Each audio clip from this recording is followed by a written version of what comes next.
मैं अपने channel Lakshmi classes में आपका स्वागत कर रहा हूं। चलिए आज कक्षा 12 के भूगोल विषय को जो प्री बोर्ड का पेपर हुआ था उसके विश्लेषण को देखते हैं। थोड़ा सा इसमें आप जो प्रश्न आया है उसको रफ उठाकर नोट्स बना लीजिएगा। हो सकता है खुदा न खास्ता एक दो प्रश्न इसमें से फंस सकता है। चलिए आइए कुछ महत्वपूर्ण प्रश्नों को देखा जाता है जो कि कई बार आते हैं, थोड़े इसको विश्लेषण कर लिया जाता है। ठीक है, पहले आपको विकल्पी देखना पड़ेगा। विकल्पी देख लीजिएगा। इसमें कह रहा है कि बहुविकल्पी में से अधोलिखित में से किसमें स्थानीय संगठन मानव भूगोल का महत्वपूर्ण उपागम हुआ, तो इसका आंसर होगा 1970 से 80। दूसरा प्रश्न है कि अधोलिखित में से कौन सा सबसे अधिक सघन जनसंख्या वाला प्रदेश है, ध्रुवीय प्रदेश, अटाकामा, भूमध्यरेखीय, दक्षिणी, इसका आंसर होगा भूमध्यरेखीय प्रदेश। वह देश जहाँ सहकारी कृषि सबसे सफल रही है, इसका आंसर होगा डेनमार्क। अधोलिखित में से कौन सा ग्रामीण बस्तियों की मुख्य आर्थिक क्रिया, गाँव के लोग ज्यादातर कृषि करते हैं, कृषि प्राथमिक में आता है। पांचवा प्रश्न है निम्नलिखित या अधोलिखित में से किसमें जनसंख्या का घनत्व सर्वाधिक है, सबसे अधिक जनसंख्या घनत्व वाला राज्य बिहार है, दूसरा स्थान है पश्चिम बंगाल। तो इसका आंसर बिहार इसमें ऑप्शन में नहीं दिया है, तो आप पश्चिम बंगाल करिएगा। ठीक है।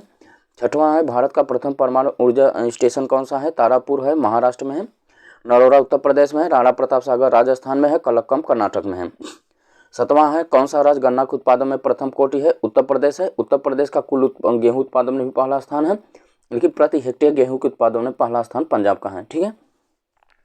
शुष्क कृषि में कौन सी फसल नहीं बोई जाती है, शुष्क कृषि मतलब होता है जिसमें जल की आवश्यकता कम होती है। तो रागी में, ज्वार में, मूंगफली, गन्ना नहीं होगा क्योंकि इसमें जल की आवश्यकता ज़्यादा होती है। ठीक है। आगे देखिए, ये हमारा हो गया एक नंबर का बहुविकल्पी। आपको अति लघु देखना है, दो नंबर का आता है। पहला है रुको और जाओ निश्चयवाद का क्या तात्पर्य है, बहुत इंपॉर्टेंट है, वेरी इंपॉर्टेंट, इसको आप याद कर लीजिएगा। जनसंख्या प्रवास में उद्गम स्थान एवं गंतव्य स्थान क्या तात्पर्य है, इसको भी देख लीजिएगा। गहन निर्वाह कृषि क्या है, इसको देखिएगा। बिग इंच पाइपलाइन पर टिप्पणी लिखिए, देखिए। मानव विकास को परिभाषित कीजिए। ठीक है, ये वेरी इंपॉर्टेंट है, इसको आप देख कर जाइएगा। गैरिसन नगर क्या, इसके दो उदाहरण, ये पिछली बार भी आ चुका है। ऊर्जा के पारंपरिक ऊर्जा स्रोत कौन सा है, अपारंपरिक ऊर्जा नॉन कन्वेंशनल एनर्जी सोर्स जो होता है, सौर ऊर्जा, पवन ऊर्जा, ये कभी समाप्त न होने वाली एनर्जी सोर्स है, जबकि पारंपरिक जैसे पेट्रोल, डीजल, ये सब आपको एक दिन समाप्त हो जाएंगे। वैयक्तिक एवं जनसंचार तंत्र का उल्लेख कीजिए। व्यक्ति मतलब पर्सनल होता है, जो सिर्फ एक व्यक्ति से दूसरे व्यक्ति में बात कर सके। पब्लिक क्या होता है, जो पब्लिक स्थान पे इंटरनेशनल होता है, जैसे न्यूज हो गया, ईमेल हो गया, इंटरनेट हो गया, ये सब पब्लिक कम्युनिकेशन सिस्टम होते हैं। ठीक है। आपका अति लघु समाप्त हो गया, दो नंबर का था। अब आपको पढ़ना है लघु, ये 4-6 नंबर के आएंगे आपको। इसमें देख लीजिए प्रश्न जो आया था, जानकी संक्रमण सिद्धांत पर टिप्पणी लिखिए, रोपड़ कृषि का विवरण प्रस्तुत करिए, भारत में जल परिवहन का वर्णन कीजिए, भारत में अभ्रक के वितरण का विवरण दीजिए, भारत में जल संकट से निपटने के सुझाव बताइए, भारत में गुच्छित अर्धगुच्छित बस्तियों पर टिप्पणी लिखिए।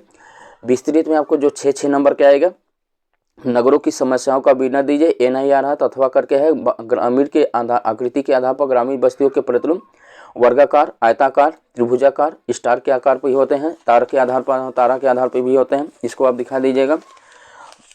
अगला प्रश्न है भारत कृषि की समस्याओं का विवरण दीजिए, आपको नहीं आ रहा तो अथवा करके भारत में सतत पोषणीय विकास को देने वाले उपाय, ये भी बहुत महत्वपूर्ण है, इसको याद करके जाइए। मानचित्र आपको 2 मिलेगा, इंडिया वर्ल्ड, इंडिया से 5 नंबर का, वर्ल्ड को 5 नंबर से देख लीजिए।